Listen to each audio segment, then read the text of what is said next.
Денеска првото утринско кафе ќе го испиеме со уметницата Јана Николовска. Имено таа дипломирала на Факултетот за ликовни уметности во Скопје. Први медиуми во кои таа создавала се сликарството и боите.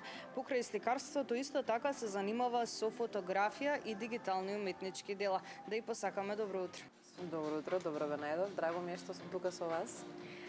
Сега ни започнува вака утрото, со едно убаво кафе на една убава локација, но вообичаено како на вас ви започнува утрото, кои се вашите утрински ритуали, дали можеби често имате инспирација во раните утрински часови за создавање на уметност? Зависи. Моите утра прилично започнуваат секогаш исто. Станувам и си правам една чаша со цеден лимон. Тоа ми е нешто кое што прво конзумирам. Кафе не? Кафе, подоцна во денот можеби, али не прво во утрото. По таа чаша со цеден лимон, обично правам некои вежбички за истегнување, малку се тегнам, така некои лесни вежби за тоа. Па се галам со куќата, па тука имаме така некои сладки моменти заедно. И потоа излегуваме на прошетка и потоа се враќам дома, нели? Правам план за што треба се да направам во денот, кои се моите приоритети, каде треба да одам, како да се организира времето доколку имам повеќе активности тој ден. И потоа веќе се пуштам во акција и денот почнува. А за инспирација некогаш можеби нешто ќе ми текне така рано во утрото, па можеби подоцна ќе почнам да работам на таа идеја, да речеме некако, доколку тоа ми дозволува денот. Но мислам дека повеќе од времето инспирацијата ми доаѓа подоцна во денот, некаде околу вечерието, некако така, мислам дека ми е наместен мозокот. Дали тоа значи дека на некој начин не сте толку ранобудник? Не значи тоа. Јас сум доста ранобудна особа. Одма кога откако се разбудам, остар ми е мозокот, не сум онака спора, не ми треба долго време да се расонам, да не знам, се впуштам во денот, но така ете таа енергија во утрото ја насочувам кон правење план повеќе за денот и за обврските, затоа што нели сте имаме повеќе обврски од тие што не ги наложува кариерата, нели? И таму ми оди енергијата и мислите, али зависи, некогаш и ако треба да спремам некоја изложба или ако имам веќе некоја постоечка идеја за некое ново дело или некој концепт, нешто така, тогаш може и во утрото да бидам најпродуктивна. Ќе кажеме нешто и за изложбите, се разбира. Сакам да напоменеме најпрво нешто за твоите почетоци. Имено се занимаваш со создавање на уметност уште пред да започнеш да учиш факултет. Да. Јас од секогаш сум била многу креативна особа, што од многу мали нозе, многу млада, секогаш сум се бавела со некакви креации, памтам и од дете, значи од не знам, од моите први некои таму мемории што се од 5-6 години веројатно. Сум сецкала, сум правила некои колажи, сум цртала, сум правила некои мали книгички, стрипчиња, животни цртав многу, листови надвор наоѓав, есенски, така па ги чував во книги, па со нив правев некои интересни работи, некои споменари, од фотографии, некои нели извадени веќе, па нив сум ги сецкала исто, па сум лепала, сум правила и едноставно таа креативност што сум ја имала, јас ја имам се уште како дете, некако во текот на годините ме доведе до тоа да запишам на Факултетот за ликовни уметности, али тоа не беше мојот прв избор за факултет, морам да бидам искрена. Јас завршив гимназија во Орце Николов и тоа бев математички смер. Тоа математички смер А, што имаше две математики и програмски јазици. Значи ти оди математика? Да, ми оди математиката до некаде и притоа имав и голема отпорност кон програмскиот јазик. Првично, затоа што не разбирав дека и таму има доста голема креативност.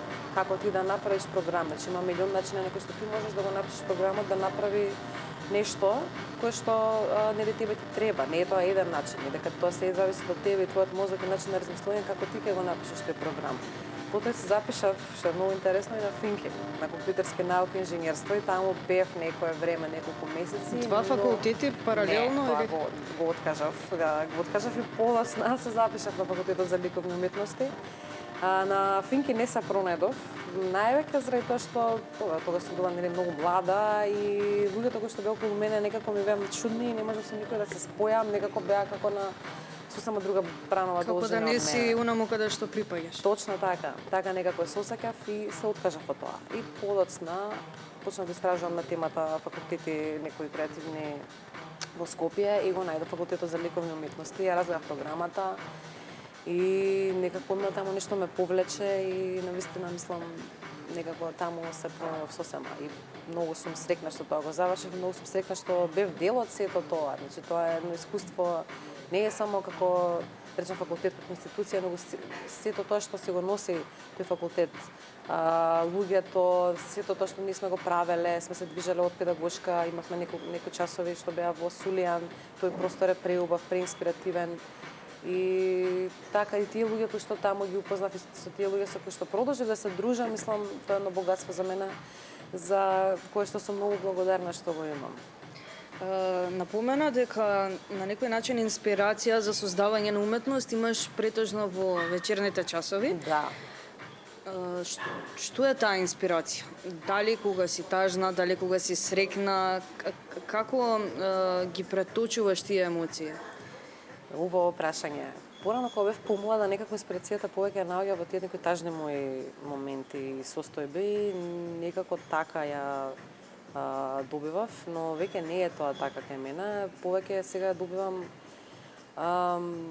размислувам, пример, на некои општествени проблеми или човечки проблеми, проблеми со самите себе, што ги имаат луѓето, или што, пример, треба да се направи општо во светот за да се подобрат некои работи и од таму некако произлегуваат моите идеи и дела со кои што сакам да ја подигнам свеста на некој начин, свеста на луѓето во некоја нова насока. Покрај слекарството исто така се занимаваш со фотографија и дигитални уметнички дела. Дали на некој начин за тоа придонеси самото модерно време, односно новата технологија која што е се почесто присутна во денешно време? Модерното време, па веројатно да, веројатно да, затоа што слекарството сепак нели многу го сакаме, тоа е моја прва љубов и се, но во овој дигитален свет веќе како што ќе го наречам, целата дејност и уметност и се повеќе се дигитализира и сум почнала да се бавам и со фотографија на почетокот. Тоа биле фотографии од некои моменти при моје движење, при мои некои шетање или општо било какви секојдневни активности и сум фаќала некои фотографии кои што биле од типот на уметничка фотографија, не биле, не знам, документарни или некакви такви фотографии. Подоцна од нив, доколку дозволува фотографијата, сум правела колажи. Ја ставам нели во компјутер, па после тоа сечам некои делови од неа, прелепувам, лепам, правам и добивам едно ново создадено дело кое што е, може да се нарече или дигитален колаж или некакви илустрации. Исто сум цртала на компјутер во софтверите кои што го дозволуваат тоа, Илустратор, пример, и Photoshop, тие сум ги работала и потоа имаш продукт кој што може да се прикаже печатен. Изложба, пример, или печатен на платно, сликарско платно, тоа е интересна метода на прикажување на такви дигитални дела, или на хартија или на Форекс, исто така. Ви благодарам многу за одвоеното време и за овој приубав разговор. Благодарам и на вас многу.